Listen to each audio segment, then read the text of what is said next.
La journée d'hier semble avoir été plutôt fructueuse dans les discussions sur la réforme des retraites. On attend encore aujourd'hui les nouvelles propositions du gouvernement ce samedi.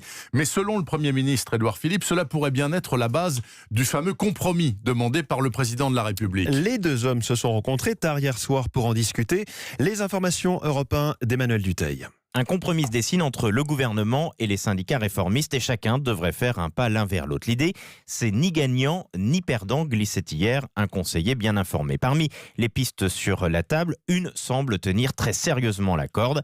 Matignon pourrait accepter de supprimer pour le moment l'âge pivot en proposant un deal aux syndicats. À vous de trouver les 12 milliards d'euros qu'il faut pour équilibrer le régime d'ici à 2027.